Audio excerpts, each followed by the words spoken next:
Assalamualaikum warahmatullahi wabarakatuh. Waalaikumsalam warahmatullahi wabarakatuh. Alhamdulillahirabbil alamin. Wassalatu wassalamu ala asrofil anbiya wal mursalin wa ala alihi wa sahbihi ajma'in. Yang terhormat Ibu Fasilitator Angkatan 10, yang kami hormati Ibu-ibu kepala sekolah beserta majelis guru gugus Pramudia.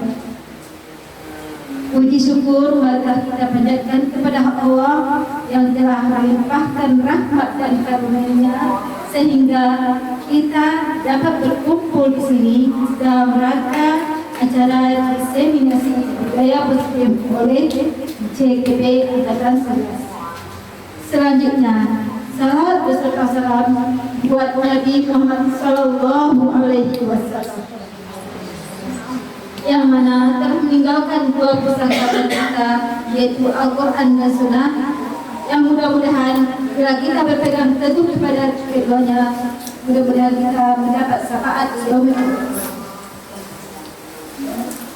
Baiklah, untuk susunan acara kita hari ini, yang pertama, pembukaan yang sedang berlangsung.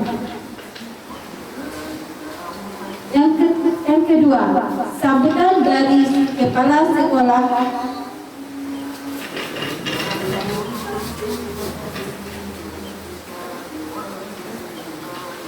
Sebelum acara kita lanjutkan, alangkah baiknya kita awali acara kita dengan membacakan umul Al-Quran, yaitu surah Al-Fatihah. Lancarlah hendaknya acara kita dari awal sampai akhir nanti, dan mudah-mudahan diberkahi oleh Allah. Baiklah, guru gugus Pramudia yang berkenan hadir pada pagi hari ini dalam rangka kita menyaksikan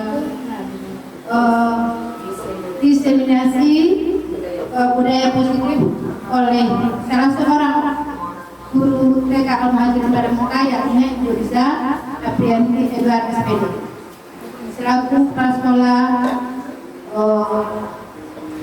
sebelumnya saya puji dan syukur kita kepada Allah Subhanahu Wa Taala yang telah melimpahkan rahmat dan karunia kepada kita bersama, dan selanjutnya selawat dan salam kepada junjungan Nabi kita, yakni Nabi Muhammad SAW. Baiklah, di sini selaku kepala sekolah TK Al-Muhajir pada Muka, kami sangat berbangga sekali dengan adanya salah seorang guru TK Al-Muhajir pada Muka mengikuti CGP Angkatan 11 yang pada ini akan melakukan diseminasi budaya positif. Mudah-mudahan kedepannya nanti Ibu Riza Aprianti Edward memberikan contoh yang baik kepada kita semua setelah berhasilnya melaksanakan CGP Angkatan ke-11. Cuman itu yang dapat kami sampaikan selaku kepala sekolah, dan guru-guru yang lain sangat mengapresiasi sekali dengan Bu Riza Aprianti Edward. Mudah-mudahan lancar, sukses dan sukses. Terima kasih. Assalamualaikum warahmatullahi wabarakatuh. Waalaikumsalam warahmatullahi wabarakatuh.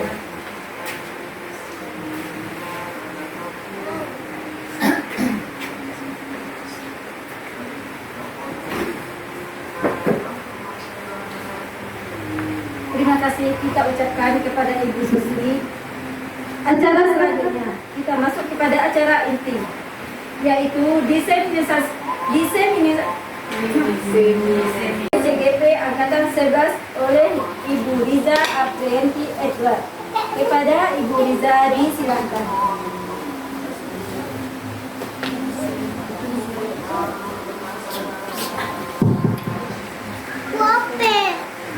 Terima kasih Bu Weni. Bismillahirrahmanirrahim. Ibu Riza mau menyapa dulu nih ibu-ibu cantik di siang hari ini. Selamat pagi ibu-ibu. Selamat pagi Ibu Riza. Iya, biar tambah semangat Ibu Riza mau dengar tepuknya dulu. Tepuk 1, Kalau 2 jawabnya apa? Oke.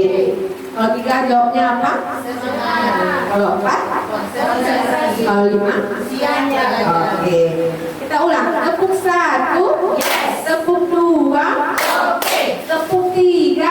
Semangat, Tepuk 4. konsentrasi, Tepuk 5. siap belajar. Oke, baik. Terima kasih. Seperti biasa, perkumpulan kita di ruang ini berkat Allah Subhanahu wa Ta'ala. Maka itu tidak lupa kita selalu mengucapkan syukur pada Allah karena hari ini kita masih diberi kesehatan, kesempatan dan umur yang panjang untuk bisa berkumpul dalam rangka melengkapi tugas pendidikan calon guru penggerak angkatan 11 dari TK Al-Muhajirin Kabupaten 50 Kota. Tidak lupa selawat dan salam kepada Nabi Muhammad SAW. Mudah-mudahan dengan selalu berselawat kita mendapatkan syafaatnya di yaumil akhir nanti. Baik ibu-ibu semua, hari ini Ibu Riza akan melakukan diseminasi tentang budaya positif yang ada di salah satu modul dari pendidikan calon guru penggerak. Nah, diseminasi ini ibu-ibu tahu yaitu proses penyampaian informasi pengetahuan kepada sekelompok orang. Itu pengertian dari diseminasi budaya positif. Nah, ini adalah tim dari pendidikan calon guru penggerak, di mana yang memegang bendera itu adalah Bu Hermaliza MPD selaku fasilitator CGP angkatan 11. Kemudian foto yang di tengah itu adalah pengajar praktik Ibu Wirdanika SPD AUD, dan di sebelahnya adalah saya sendiri Ibu Riza Aprieti Edward, calon guru penggerak angkatan 11. Nah, kita lihat foto ini selalu ada. Kita kenal dengan bapak ini. Bapak siapa namanya? Ki Hajar Dewantara. Beliau itu bapak dikenalnya sebagai bapak apa? Bapak pendidikan. Nah, tujuan pendidikan menurut Ki Hajar Dewantara yaitu menuntun segala kodrat yang ada pada anak agar mereka mencapai kebahagiaan, keselamatan yang setinggi-tingginya sebagai manusia dan sebagai anggota masyarakat. Nah, tugas kita yang menuntun itu artinya adalah tugas kita sebagai guru, sebagai pendidik. Jadi tugas kita menurut Ki Hajar Dewantara adalah menuntun kodrat yang ada pada anak.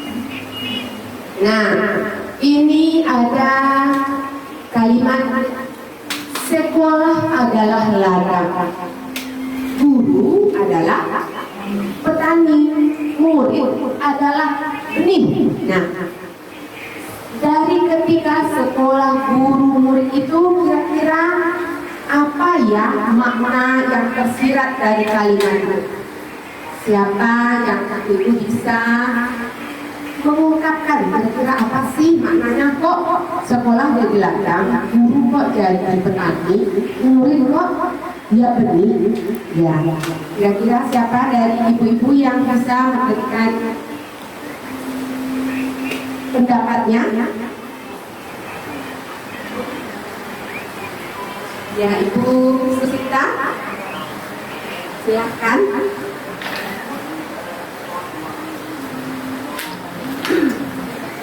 Terima kasih Bu Riza.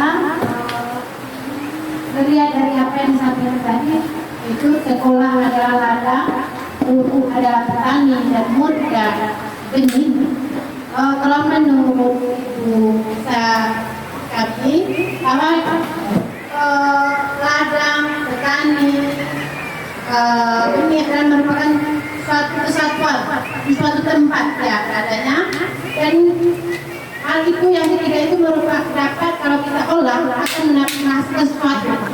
Nah, sesuatu itulah yang akan nantinya kalau kita ibaratkan di sekolah itu adalah murid-murid yang akan kita didik, nantinya akan menghasilkan bagaimana anak-anak kita itu kalau kita ibaratkan dengan 3 kata yang tadi. Mungkin ada tambahan yang lain dari guru yang lain. Terima kasih Bu Riza. Oke, terima kasih Ibu Susita. Benar sekali bahwasannya sekolah, guru dan murid itu ibaratkan memang satu kesatuan yang tidak bisa dipisahkan. Jadi di sini murid itu adalah benih dan guru adalah petani. Jadi bagaimana petani itu membuat benih ini tumbuh berkembang? Nah itu adalah tugas guru. Itu dia. Dan sekolah itu adalah ladangnya. Jadi kalau kita ingin benih itu tumbuh subur, menjadi baik, menjadi unggul, tentu kita sebagai guru harus banyak melakukan berbagai hal. Nah, kalau ibaratnya petani, geram, pupuk, dengan baik. Oke, terima kasih Ibu Susi. Nah, ini dia pembahasan tentang budaya positif itu ada 7 poin. Yang pertama, disiplin positif, motivasi perilaku manusia, hukuman dan penghargaan restitusi, keempat keyakinan kelas, 5 kebutuhan dasar manusia, 6 5 posisi kontrol guru, dan 7 segitiga restitusi. Nah, ada 7 poin yang akan kita bahas hari ini ya Ibu. Nah, ini yang pertama, materi 1 budaya positif. Nah, kita baca dulu ini. Ibu ada berdua nih sama temannya. Di sebuah kertas kecil, Ibu menulis benda atau sesuatu yang sangat berharga. Kemudian letakkanlah kertas itu di dalam genggaman Ibu. Kemudian buatlah kepalan. Nah, teman Ibu, teman Anda mencoba sekuat tenaga dan berbagai cara supaya Anda memberikan benda tersebut. Bisa jadi teman Anda membujuk, mengancam, menghardik, merayu, menyuap apa saja agar dapat membuka kepalan tangan Anda tadi. Nah, kira-kira ketika ibu sudah menuliskan sesuatu yang berharga, apakah ibu-ibu akan bisa membuka atau tetap mempertahankan benda ini jika ibu tidak memberikan ke teman ibu, walaupun bagaimanapun caranya teman ibu membujuknya? Kita cobakan ya. Ya. Semakin teman ibu membujuk, semakin kuatkah kepala ibu-ibu, atau ibu-ibu bisa tergoda untuk membukanya dan memberikan ke teman-teman? Silakan. Ibu-ibu berpasangan. Nah, pasangan. Silakan membuat secari kertas, pikirkan dulu benda berharga apa ya kira-kira. Nggak bisa, aku nggak boleh. Main bola. Ya, pokoknya secari kertas kecil saja. Kecil.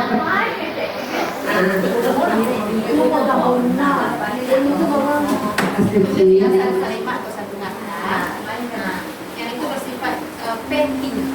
Ya, benda itu sangat penting di hidup ibu. Ya, kita pertahankan. Nah, nanti teman ibu akan merayu, membujuk atau mengancam. Nah, apakah akan ibu pertahankan atau tidak? Silakan, siapa yang menggenggam? Ibu Susita, Ibu Oce, Bu Nopi, dan Ibu Yusri dan Weni akan menggenggam benda yang sangat berharga di dalam kedang tangannya. Silakan Bu Lydia, Ibu Nasri, Ibu Rika, Bu Nesa, dan Ibu Ita merayu, mengancam, atau hati malah. Kira-kira ya. Sekuat apapun rayuannya, Kira-kira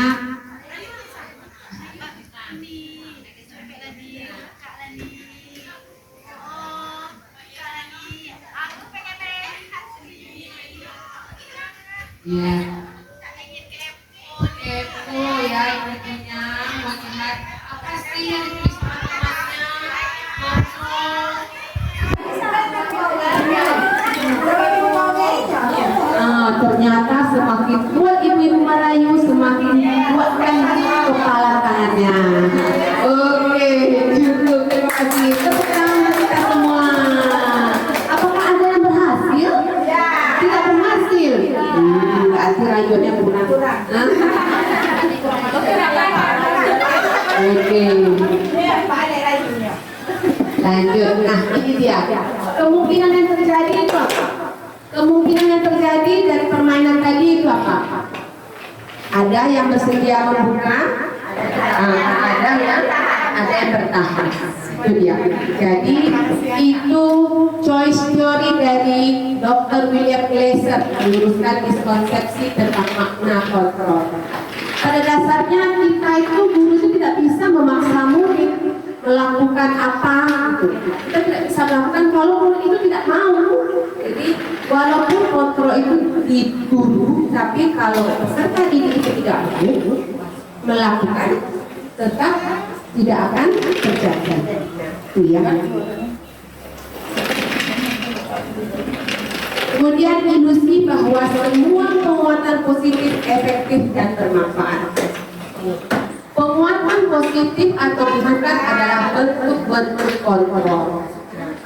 Segala usaha mempengaruhi murid agar mengulangi perilaku tertentu adalah suatu usaha untuk mengontrol murid itu.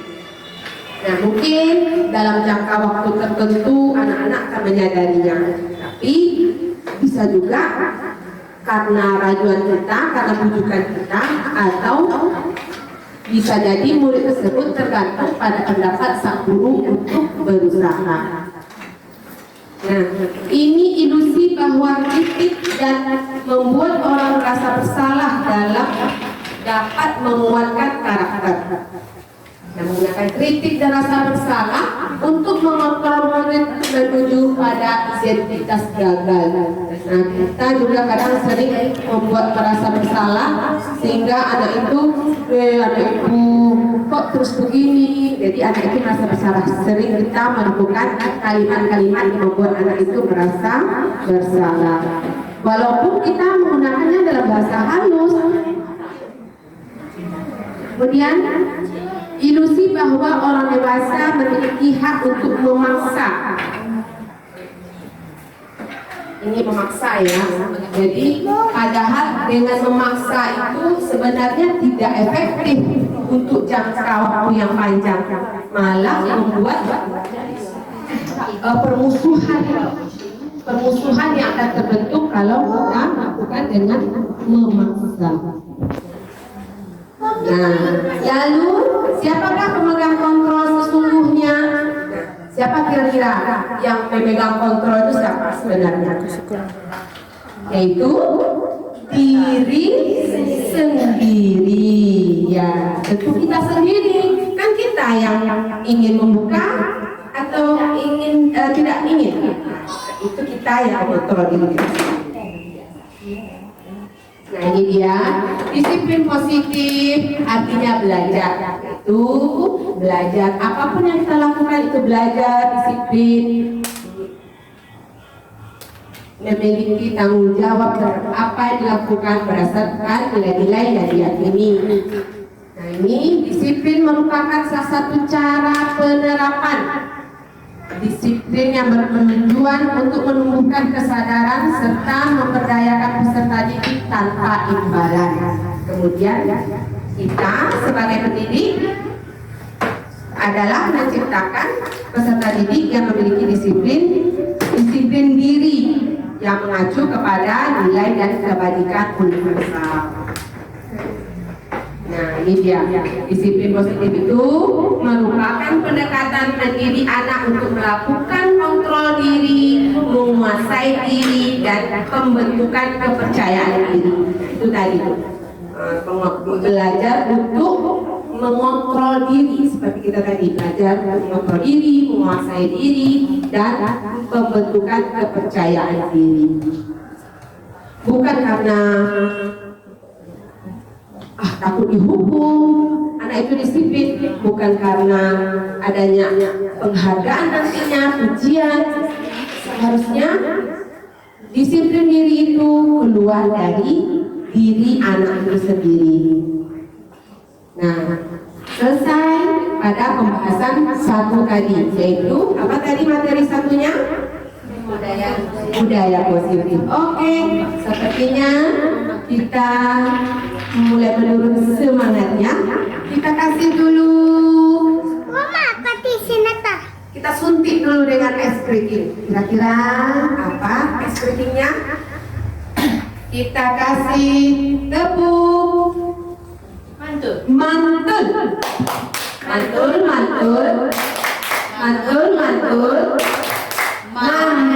betul. Oke, baik. Materi yang kedua apa Ibu Novi? Motivasi perilaku manusia. Nah, apalagi ini ya motivasi perilaku manusia. Mari kita tanyakan ke diri kita sendiri, bagaimana kita berperilaku? Mengapa kita melakukan segala sesuatu? Itu dia ya. Pernahkah kita melakukan sesuatu untuk mendapatkan senyuman dari orang lain, atau untuk mendapatkan hadiah, atau untuk mendapatkan uang? Apa yang kita lakukan? Nah, ini adalah teori motivasi perilaku manusia.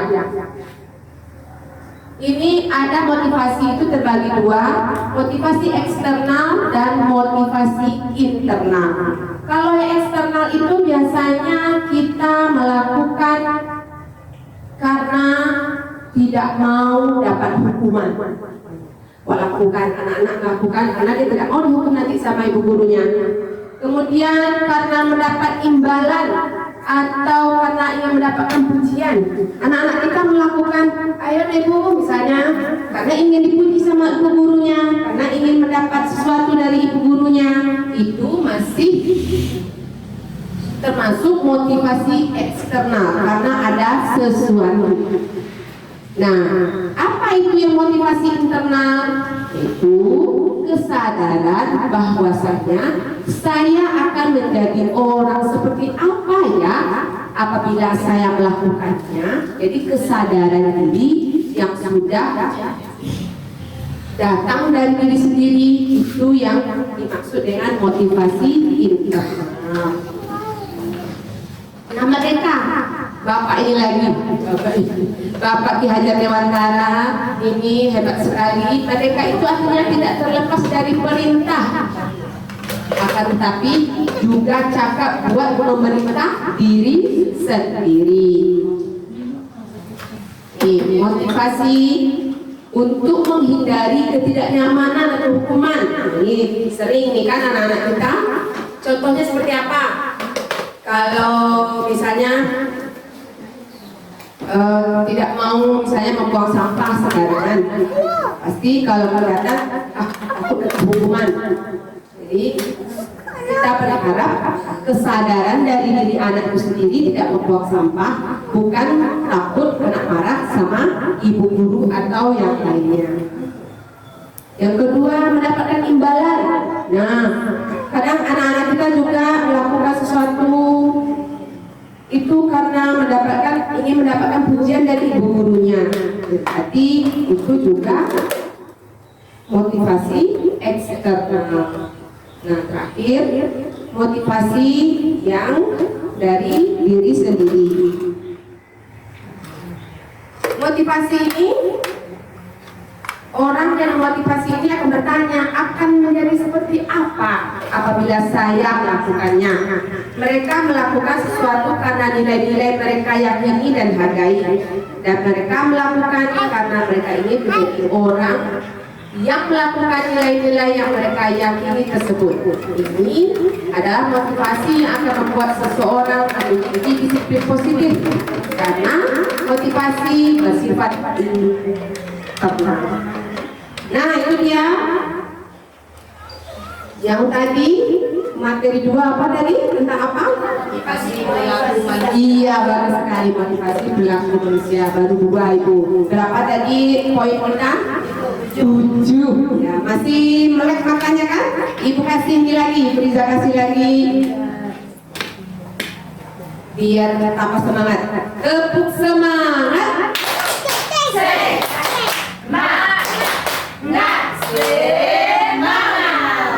Karena semangat itu ada 2, kita coba yang kedua ya. Tepuk semangat 2. Dang dang dang, Ding ding ding, dung dung dung, dang dang dang, ding ding ding, dung dung dung. aha aha, aha aha, aha aha, semangat. Itu dia ya. Oke, mungkin bertambah lagi semangatnya untuk materi yang ketiga, yaitu Pemandangan berharga. benar sekali. Dalam menjalankan peraturan keyakinan kelas, bila mana ada suatu pelanggaran, tentunya sesuatu harus terjadi. Tindakan terhadap suatu pelanggaran pada umumnya berbentuk hukuman dan konsekuensi. Dalam pembahasan ini akan mengenalkan program disiplin positif yang dinamakan restitusi. Nah, ini dia. Ibu-ibu lihat, kenapa itu? Hukuman atau konsekuensi. Hukuman ada kolom yang kosong. Nanti ibu-ibu bisa kira-kira termasuk ke hukumankah atau konsekuensikah? Yang pertama, membersihkan coretan yang dibuatnya di meja tulis. Dia sudah mencoret-coret, kemudian dia bersihkan lagi. Nah, konsekuensi, ingat ya, atasnya konsekuensi, kata Ibu Mulia Ros. Kemudian murid diminta untuk push up 15 kali karena tidak menggunakan masker di sekolah. Nah, hukum ya. Menggantikan kertas tugas teman yang telah dicoret-coret. Konsekuensi sepertinya ibu sudah paham ya, hukuman dan konsekuensi. Tapi nanti kita lihat benar atau tidaknya ya. Berjemur di lapangan basket pukul 12 siang karena mengobrol dengan teman. Apakah ini hukuman? Murid diminta bertelanjang kaki sepanjang hari karena tidak menggunakan sepatu warna hitam sesuai peraturan sekolah. Apakah itu hukuman? Berarti itu hukuman ya. Berdiri di depan kelas sambil mengangkat kaki satu karena tidak bisa menjawab pertanyaan.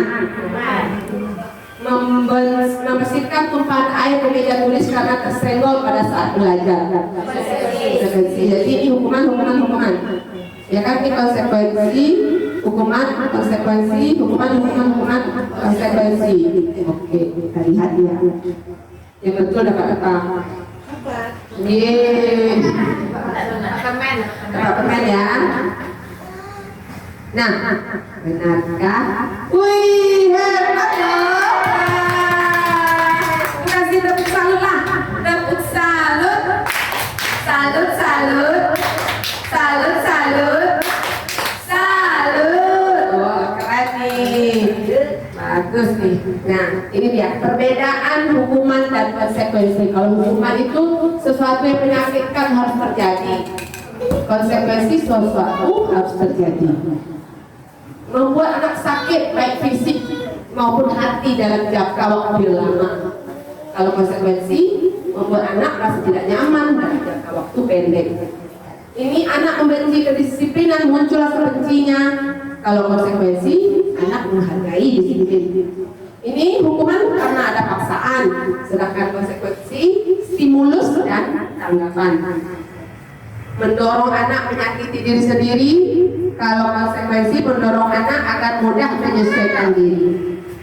Konsep diri yang buruk, konsep diri yang baik. Restitusi mencari kebutuhan dasar yang mendasari tindakan. Restitusi diri adalah cara yang paling baik.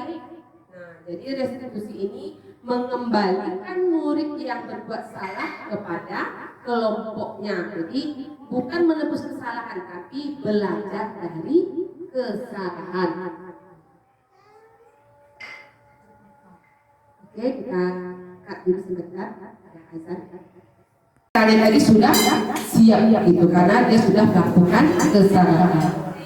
Nah, itu dia tadi materi 3 apa? Materi 3 judulnya? Hukuman dan penghargaan. Kita kasih tepuk coklat, tepuk coklat, Manis-manis. Manis-manis. So sweet. Bagus, so sweet ibu-ibu hari ini ya. Materi keempat yaitu Keyakinan kelas. Nah, ini keyakinan kelas. Mengapa tidak peraturan saja? Mengapa namanya keyakinan kelas? Kok peraturan kelas saja namanya? Kenapa harus kata-katanya harus keyakinan? Kira-kira apa itu? Mengapa kita memiliki peraturan harus menggunakan helm bila mengendarai kendaraan roda 2? Nah, ini kenapa kita memiliki peraturan? Mengapa kita memiliki peraturan 3M? Menggunakan masker, mencuci tangan, dan menjaga jarak. Mengapa? Terus mengapa kita memiliki peraturan harus datang tepat waktu pada saat mengikuti pelatihan? Untuk mendukung motivasi intrinsik, kembali ke nilai-nilai keyakinan lebih menggerakkan seseorang bagi mengikuti serangkaian peraturan. Nah, kira-kira apa ya? Nah, ini dia. Peraturan kelas ini cenderung kita buat dulu menggunakan kata-kata yang belum kata-kata positif. Contohnya nih, tidak membuang sampah sembarangan. Masih ada kata-kata tidak. Jangan datang terlambat. Itu masih kata-katanya masih belum positif. Nah, kalau untuk keyakinan kelas ini kita mengubah kata negatif tersebut, kata tidak dan kata jangan itu ke kata yang lebih positif. Seperti contohnya tidak membuang sampah pada tempatnya. Nah, kira-kira kata positifnya apa itu? Buanglah sampah pada tempatnya. Bagus, Bu Weni. Terus apa lagi? Jangan mengganggu teman saat belajar. Kira-kira kata-kata positif atau kalimat positif yang sama maksudnya dengan jangan mengganggu teman saat belajar. Masih ada jangannya. Kita bisa menghilangkan jangan. Terima kasih untuk tidak mengganggu teman. Masih ada kata tidaknya. Kira-kira apa ya? Boleh juga kita ganti saling menghargai teman, saling menyayangi teman. Jadi kalimat positif itu yang kita buat waktu membuat keyakinan kelas bersama dengan anak di kelas gitu ya. Nah, keyakinan kelas ini akan menciptakan lingkungan yang positif. Nah, setelah lingkungan positif ini terbentuk, akan menjadi budaya positif. Nah, ini dia keyakinan kelas.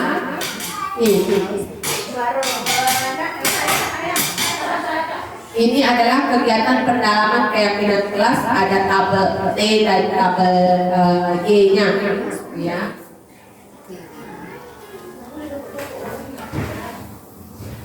Nah, ini keyakinan yaitu nilai-nilai kebajikan universal yang disepakati secara tersirat dan tersurat lepas dari latar belakang suku, negara, bahasa maupun agama.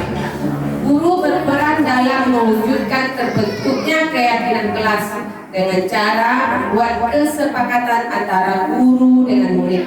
Nah, keyakinan kelas ini kita bikin yang terlibat di dalamnya siapa? Murid, dengan guru. Jadi keyakinan kelas itu dibentuk setelah adanya kesepakatan antara kedua belah pihak. Jadi itu kapan kira-kira kita lakukan? Sebelum memasuki kelas atau sebelum memulai pelajaran? Iya, betul sekali Ibu Mulia Rose.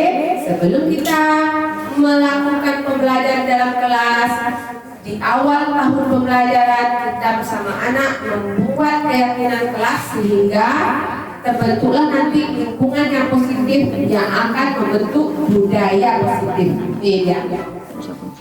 Pembentukan keyakinan sekolah itu berupa pernyataan universal yang bersifat positif, tidak terlalu banyak ya. Kalau untuk anak usia ini kita penuh keyakinannya banyak-banyak, tentu kurang efektif. Jadi kita bikin sesimpel mungkin biar mudah diingat dan dipahami. Yang kita buat itu dapat diterapkan di lingkungan sekolah. Semua warga sekolah hendaknya ikut berkontribusi dalam pembuatan keyakinan kelas lewat kegiatan curah pendapat. Bersedia meninjau kembali keyakinan kelas dari waktu ke waktu. Nah, jadi keyakinan kelas ini tidak selamanya kita pakai dari tahun ke tahun itu saja. Tentunya kita akan revisi atau masih cocok atau ada perubahannya. Iya, Ibu. Nah, ini prosedurnya. Kira-kira Ibu sudah melakukan keyakinan kelas belum dengan muridnya? Sudah. Ibu praktekkan sebelum belajar? Sudah. Sudah, bagus. Nah, tentunya anak-anak memahami kalau di sekolah itu ada yang boleh, ada yang tidak boleh dilakukan. Keyakinan kelas itu sama dengan kesepakatan kelas. Iya, kesepakatan kelas ya, selama di dalam kelas gitu. Prosedurnya mempersilahkan warga sekolah atau murid-murid sekolah untuk bercurah pendapat tentang peraturan yang perlu disepakati di sekolah. Nah, tentu guru akan mempertanyakan kepada anak-anaknya, apalagi kita anak usia ini, kira-kira kita bagaimana caranya kita membuat keyakinan kelas. Kalau untuk anak yang kelas lanjut tentu mudah, mereka mengeluarkan pendapat, mereka bisa menulis. Kalau di sekolah lanjut, guru bisa memberikan secari kertas kepada murid-muridnya untuk menulis kira-kira kesepakatan kelas kita apa ya. Mereka tentu memberikan ide dan masukan. Tapi kalau untuk anak TK kira-kira seperti apa? Bagaimana kita membuat kesepakatan ini?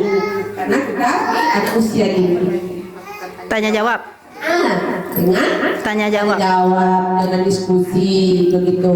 Jadi terus apakah kita hanya membuat dengan tulisan saja? Kata-kata atau kalimat positif itu untuk keyakinan kelas untuk anak PAUD kita, apakah cukup dengan kalimat? Apakah mereka bisa? Kita tulis dan kita ulang-ulang membacanya. Kita tulis dan kita ulang-ulang bacanya, bagus. Kalau bisa kita tambahkan berbentuk Contoh. apa itu? Foto. Gambar ya, karena anak-anak kita belum paham dengan tulisan, bisa kita cari gambar yang sesuai yang mewakilkan kalimat keyakinan kelas tadi. Nah, itu dia. Mencatat semua masukan-masukan para murid warga sekolah. Nah, itu tadi kita lakukan. Susunlah keyakinan kelas sesuai prosedur. Ganti kalimat-kalimat negatif menjadi positif. Nah, ini contohnya ya. Keyakinan kelas itu kata jangan ini masih negatif. Kalimat negatif atau positif? Negatif. Negatif. Jadi jangan berlari di kelas atau koridor. Jadi apa berubah menjadi positifnya? Nah, kita ganti, jangan berlari tadi kita hilangkan, diganti dengan berjalanlah kelas atau koridor. Jadi menghilangkan kata-kata negatif untuk membuat kesepakatan keyakinan kelas.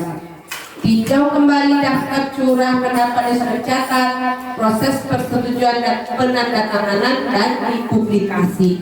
Publikasi ini maksudnya apa Ibu? Kita sudah selesai nih, sudah selesai kita bikin, sudah selesai kita berdiskusi tanya jawab dengan anak kita, sudah dapat nih. Oh ini keyakinan kelasnya sudah, terus kita publikasikan. Maksudnya kita sebarkan atau gantung dipajang di kelas kita. Biar anak kita itu lihat, oh itu loh keyakinan kelasnya sudah kita sepakati bersama, gitu ya. Nah ini dia. Ini ada yang mana ya yang merupakan keyakinan kelas tuh? Ada dua nih. Satu, ini kedua. Datang tepat waktu, mengucapkan salam, menjaga kebersihan sekolah, berdoa sebelum dan sesudah kegiatan, aktif dalam pembelajaran, tertib. Nah, yang ini kami guru dan murid yang saling menyayangi, kami murid yang semangat belajar, kami murid yang peduli dengan teman-teman. Dua-duanya kalimat positif, tapi kira-kira mana yang keyakinan kelasnya? Yang pertama. Kenapa itu yang pertama Ibu? Kalimat pertama itu mencerminkan apa? Kedisiplinan. Oh begitu, bagus. Jadi datang tepat waktu. Apakah ini berlaku untuk anaknya saja atau? Oh, jadi untuk seluruhnya ya. Menjaga kebersihan sekolah, berarti apakah hanya muridnya saja? Seluruhnya juga. Sekolah dua kelas. Nah itu dia. Jadi kita sepakat bahwasanya keyakinan kelas ini adalah yang bagian awal. Oke baik. Nah, keyakinan kelas itu ada yang namanya bertanggung jawab, disiplin, termasuk ke dalam kesehatan, termasuk ke dalam keselamatan. Jadi kalau ini peraturannya selalu kembalikan buku ke tempatnya. Berarti keyakinan kelas ini termasuk ke apakah bertanggung jawab, apakah keselamatan, apakah kesehatan, Tanggung jawab. bertanggung jawab. Dilarang mengganggu orang lain, apakah dia menghargai? Keselamatan. Bisa keselamatan juga bisa menghargai. Oke. Hadir di sekolah 15 menit sebelum pembelajaran dimulai. Tanggung jawab. Coba kita jawab dulu tanggung jawab. Dilarang melakukan kesalahan. Oh salah Ibu Dika membacanya. Dilarang melakukan kekerasan. Keselamatan. Keselamatan. Dilarang menggunakan narkoba. Keselamatan. Keselamatan atau Kesehatan. Bergantian atau menunggu giliran. Disiplin. Coba jawab dulu. Tanggung jawab. Tanggung jawab dan yang lain. Disiplin. Disiplin boleh. Gunakan masker. Kesehatan. Jangan berlari di kelas atau koridor. Keselamatan. Coba ya. Ya ini namanya peraturan. Keyakinan baru. Ini tanggung jawab betul karena keyakinan kelas yang termasuk ke dalam kategori tanggung jawab. Dilarang mengganggu orang lain itu termasuk ke menghormati, jadi saling menghormati. Hadir. Oh ternyata hadir itu masuk ke menghormati orang lain juga, ya. Berkomitmen. Dilarang melakukan kekerasan, ya keselamatan juga. Narkoba tadi kesehatan dan keselamatan. Oke baik. Sepertinya ibu sudah mulai paham ya, sudah mulai mengerti keyakinan kelas itu termasuk kepada kategori yang tersebut di sebelah kiri itu. Nah itu dia. Nah itu udah habis materi yang keempat. Apa tadi materi yang keempat? Keyakinan kelas. Keyakinan kelas. Oke kita kasih tepuk clap. keren ya. Dari Ibu Riza nih. Tepuk keren. Wow, keren. Wow, wow, keren. Wow, keren. Wow, wow, keren. Ibu Riza kasih apresiasi buat ibu hebat semuanya. Yeay. Yang kelima, apa itu? Kebutuhan dasar manusia. Kita manusia punya kebutuhan dasar berapa banyaknya? Kira-kira seluruh tindakan manusia memiliki tujuan tertentu. Semua yang kita lakukan adalah usaha terbaik kita untuk mendapatkan apa yang kita inginkan. Itu dia. Ketika kita mendapatkan apa yang kita inginkan, sebetulnya saat itu kita sedang memenuhi salah satu kebutuhan dari kita, salah satu kebutuhan dasar. Ketika seorang murid melakukan perbuatan yang bertentangan dengan nilai kebajikan atau dia melanggar peraturan, sebenarnya mereka gagal dalam memenuhi kebutuhan dasar mereka. Nah, ini dia. Coba kita baca bersama-sama. Berapa banyaknya kebutuhan dasar manusia? Ada berapa itu? Coba. Ada 5. Lingkaran tengahnya? Kebutuhan yang pertama apa? Boleh kita baca dari atas. Bertahan hidup. Bertahan hidup, iya kan? Ibu tadi makan bakso itu apa itu? Bertahan hidup, iya kan? Kemudian ini yang kedua, kasih sayang atau rasa diterima. Ya, butuh kita kasih sayang. Iya, tidak hanya dari keluarga, dari teman, dari semua. Kemudian apa nih? Penguasaan, kebebasan, kesenangan. Itu 5 kebutuhan dasar manusia. Kadang kita tidak sadar. Bu Riza itu banyak sekali makannya karena Bu Riza ingin bertahan hidup. Ya, ini dia. Contohnya bertahan hidup nih. Makanan, pakaian, tempat tinggal, keamanan dan kesehatan. Oh iya, itu bertahan hidup. Kasih sayang, rasa diterima, kepedulian, berbagi, kerjasama, menjadi bagian dalam kelompok. Nah, kira-kira penguasaannya apa ini? Penguasaan harga diri, luar biasa, masuk ke penguasaan.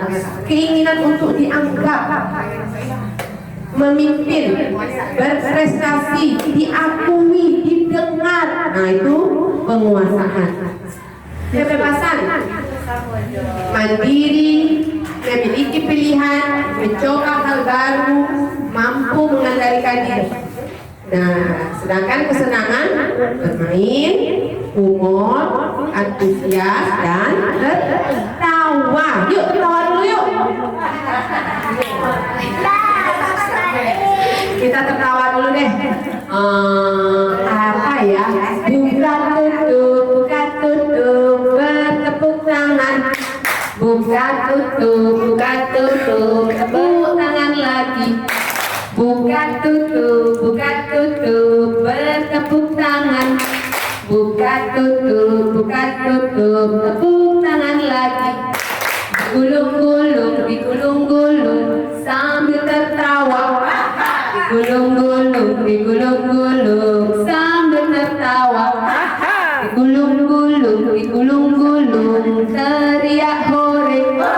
Digulung-gulung, teriak hore. Oke, itu dia. Kesenangan, ingin ketawa, bermain, harus rasa humor, ya. Kita butuh itu ternyata. Oke, berarti 5 sudah selesai. Yang terakhir adalah apakah ini yang terakhir? Berapa semua? 7 ya. Good job. Materi 6. Ini tugas kita ini sebagai guru. Posisi kontrol guru. Oh, bagus sekali. Kontrol guru ya. Nah, ini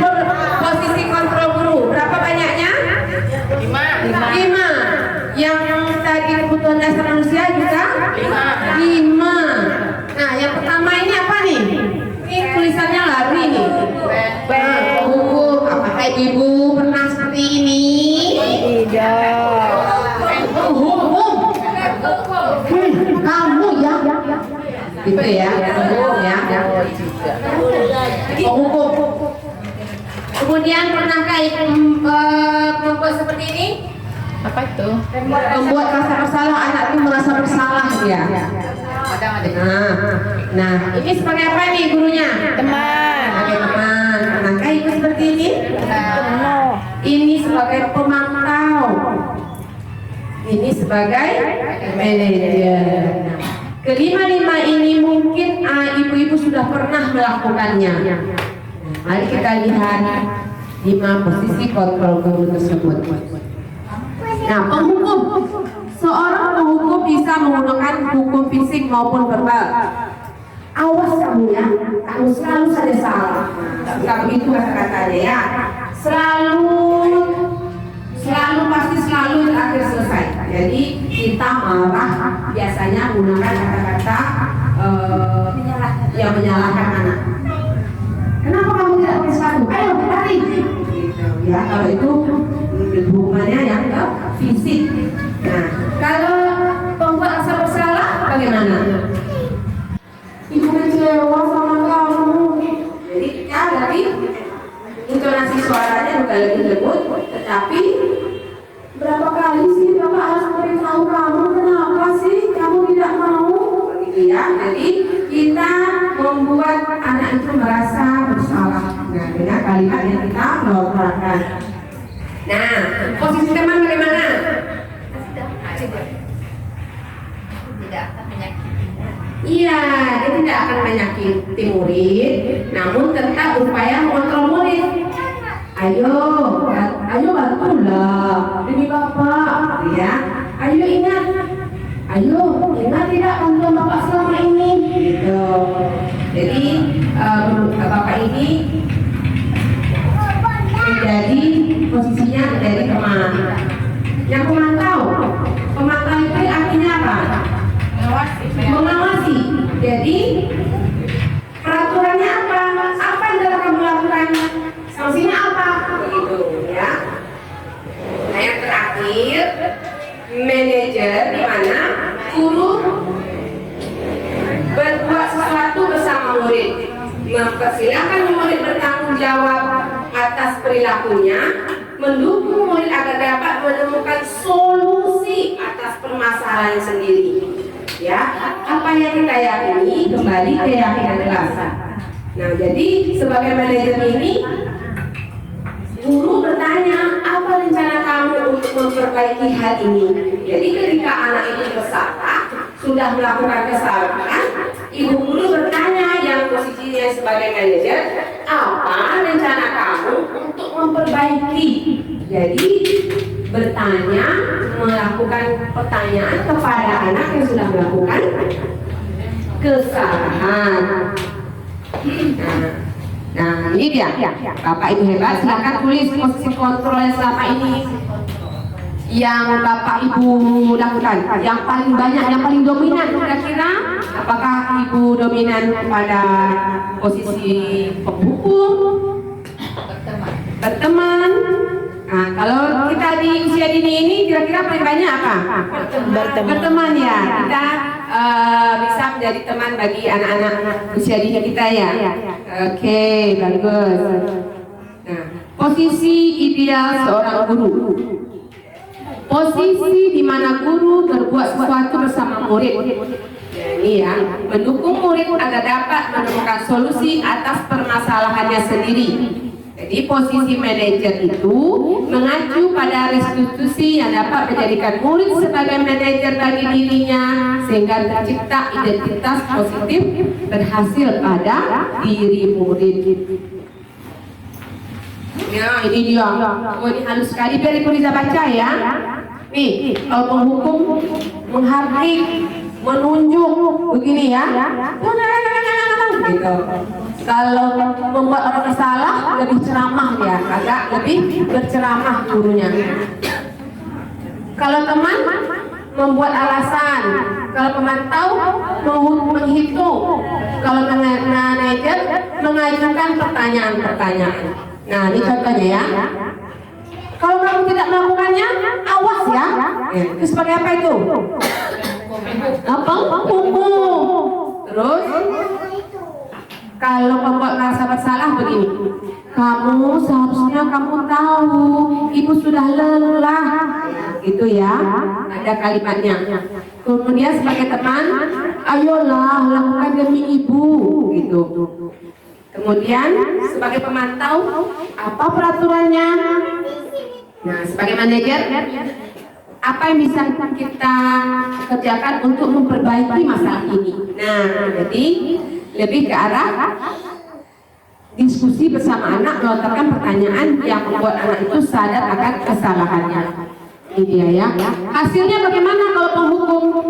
Bagaimana kira-kira kalau anak itu sering kita hukum? Atau anak itu salah terus kita berikan hukuman? Apa kira-kira? Anak itu akan Beban mental. memberontak. Ya, anak kita memberontak. Ya, karena dia tidak terima, ya kan? Kalau orang merasa bersalah, dia juga bisa menyangkal atau berbohong. Kalau menjadi teman mereka akan ketergantungan. Jadi masih ada hal negatifnya. Kalau kita posisi guru kita sebagai teman. Pemantau itu menyesuaikan diri. Kalau diawasi dia disesuaikannya diri. Kalau manajer ini dia menguatkan pribadi gitu.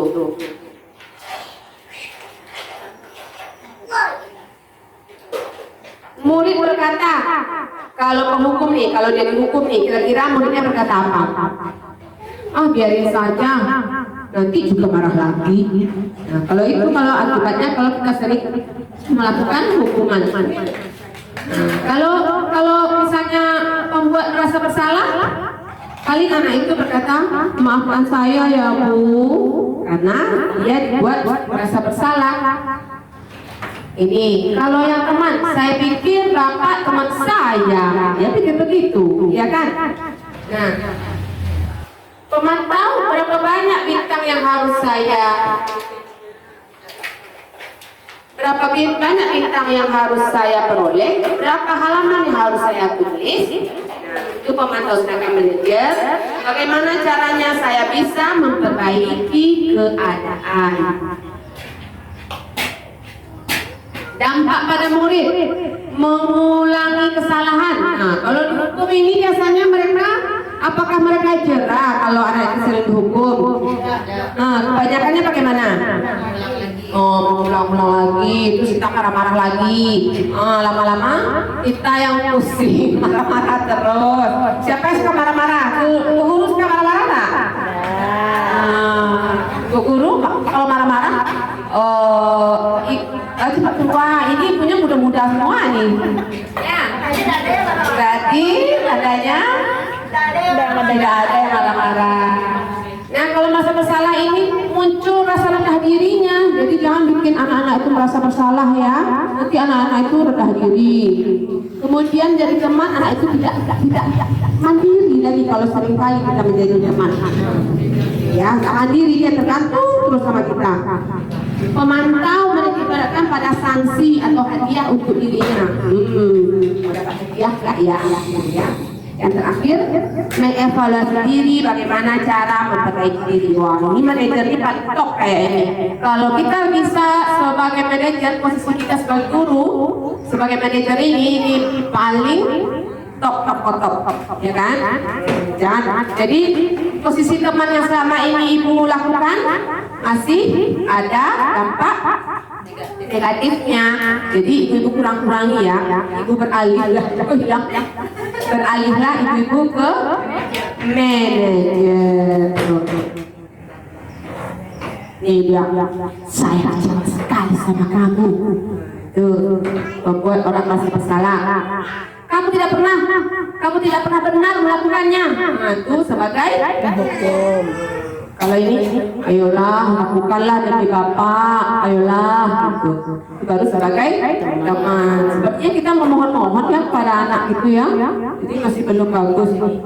Apakah kamu mau mendapatkan stiker bintang hari ini? Wah, ini juga ada imbalannya nih, iming-imingnya. Jadi belum juga bagus untuk mental anak-anak usia dini nih, karena di iming-imingi stiker bintang. Siapa nih yang sering? Ayo Naibu, siapa yang paling bagus duduknya? Siapa yang ini dikasih bintang? Nah, masih kadang tanpa kita sadari gitu loh Ibu, keluar ucapan itu ya, tidak bisa disalahkan. Bagaimana kamu bisa menyelesaikan masalah ini? Nah, jadi kalimatnya ini kita ganti, jangan melakukan melontarkan perkataan-perkataan seperti yang di atas. Jadi kita berusaha bagaimana kamu bisa menyelesaikan masalah ini, ya. Oh, itu dia. Sudah selesai materi yang ke-6. Kita kasih tepuk es krim. Tepuk es krim. Jilat, jilat. Jilat, jilat. Dingin. Tapi mana es krimnya? Yang ada? Yang ada bakso tadi ya, panas. Nah, yang terakhir materi 7. Segitiga restitusi. Apakah ini sudah pernah dengar nggak Ibu? Segitiga restitusi belum ya? Nah, ini dia. Langkah-langkahnya menstabilkan identitas, validasi tindakan yang salah, dan menanyakan keyakinan. Nah, ini langkah-langkah untuk segitiga restitusi. Nah, ini dia ya, namanya segitiga, tentu bentuknya juga segitiga. Warnanya pink lagi, menyala. Nih, nah ini contohnya, misalnya anak kita salah nih, anak kita melakukan kesalahan nih, menstabilkan identitas, ya. Kita tanya, kamu tentunya punya alasan kenapa melakukan itu, ya. Jadi kita tanya anak itu, kalau anak itu sudah melakukan kesalahan, apa alasannya? Itu. Yang kedua, kita harus merasa misalnya anak itu salah, terus kita bilang, oh nah iya ya, kalau kamu diganggu, kamu marah karena diganggu oleh temanmu, ibu mengerti. Ibu pun kalau diganggu sama orang lain juga itu akan marah. Nah begitu, kita mengartikan posisinya kalau perlakuannya itu boleh begitu. Kemudian kita balikkan lagi ke yang kita pajang tadi. Apa yang kita pajang tadi?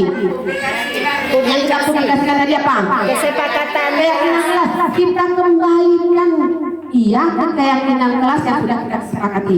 Keyakinan kelas mana yang anak ibu sudah lihat? Nah, dia tentu akan langsung menjawab, oh ternyata iya, ingat bahwasannya dia sudah salah, ya, sudah melakukan kesalahan. Jadi kita tanya lagi, bagaimana ke depannya, apa yang akan kamu lakukan lagi? Nah, jawabannya itu anak sendiri yang menemukan. Itulah posisi kita sebagai manajer tadi dengan menggunakan segitiga restitusi. Nah, ini dia, stabilkan identitas. Berbuat salah itu hal manusiawi, tidak ada manusia yang sempurna. Kita kasih kalimat seperti itu kepada anak-anak, karena anak itu salah, kamu salah, jadi nggak kayak gitu. Jadi kita memahami bahwasanya manusia itu juga tidak ada yang sempurna. Validasi tindakan yang salah tadi itu ya. Kita tanya alasannya, kenapa dia melakukan hal itu. Yang ketiga, ini kita maukah kamu belajar cara lain? Kita lebih agak diskusi sebenarnya sih kalau kita sebagai manajer. Ini kan ini kembali lagi dia keyakinan kelas kan. kamu mau jadi orang yang seperti apa, keyakinan kelas apa yang telah kita sepakati. Tentu anak itu sendiri yang menemukan. Nah, ini dia. Kalau sudah kosong artinya habis. Nah, itu dah budaya positif yang terangkum dalam 7 materi yang Ibu sudah sampaikan tadi. Mudah-mudahan dari pembahasan kita tadi itu kira-kira kesimpulan yang kita dapat itu bahwasannya budaya positif akan menimbulkan rasa aman dan nyaman, dan sehingga kita kembali lagi ke tujuan pendidikan Ki Hajar Dewantara, yaitu menciptakan dan menuntun kodrat anak sehingga anak dapat mencapai keselamatan dan kebahagiaan setinggi-tingginya. Kita sebagai guru bisa berpihak kepada anak, dan seperti yang Ki Hajar Dewantara tadi mengibaratkan ladang, sekolah itu sebagai ladang, guru sebagai petani, anak sebagai benih. Nah, guru bisa memperlakukan benih sesuai dengan kodratnya. Jagung diperlakukan dengan jagung, padi diperlakukan seperti padi. Itulah tugas guru kita, ya. Jadi budaya positif juga mampu mendorong murid untuk berpikir, bertindak, dan menciptakan sebagai proses memerdekakan dirinya sehingga murid menjadi lebih mandiri serta bertanggung jawab. Itu dia. Oke, terima kasih Ibu semua. Terima kasih untuk acara hari ini. Ibu Riza kasih tepuk good job. Tadi udah belum? Belum. Tadi apa? Keren tadi. Nah, sekarang good job. Good job, good job. Good job, good job. Good job. Oke, Ibu Riza mengucapkan terima kasih banyak kepada Ibu semua atas waktu dan kesempatannya. Mudah-mudahan ibu-ibu semua dapat mengambil hikmah, memahami materi yang Ibu Riza sampaikan tadi, bisa mengaplikasikannya di sekolah.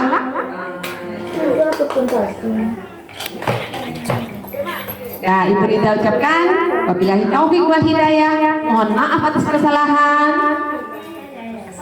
Assalamualaikum warahmatullahi wabarakatuh. Waalaikumsalam warahmatullahi wabarakatuh. Tarik sini.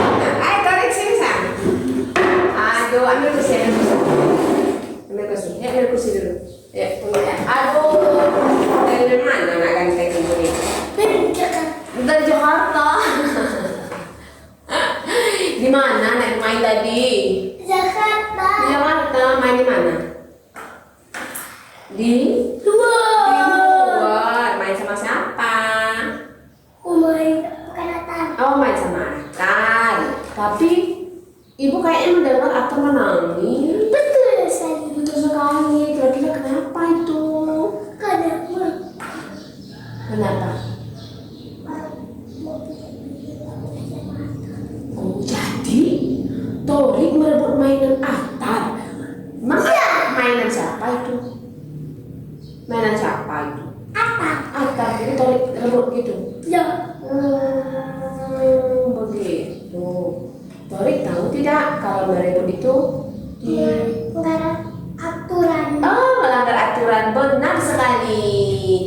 Pernah kan kita bikin aturan itu di sekolah di kelas kita, yaitu baik-baik saja saling menyayangi saling menyayangi teman, terus bermain dengan gembira. Jadi sekarang akarnya masih sedih. Iya. Iya. Oh, aduh. Coba lihat lagi wajah ganteng anak ibu. Kelihatan. Mana dia wajah gantengnya? Coba lihat.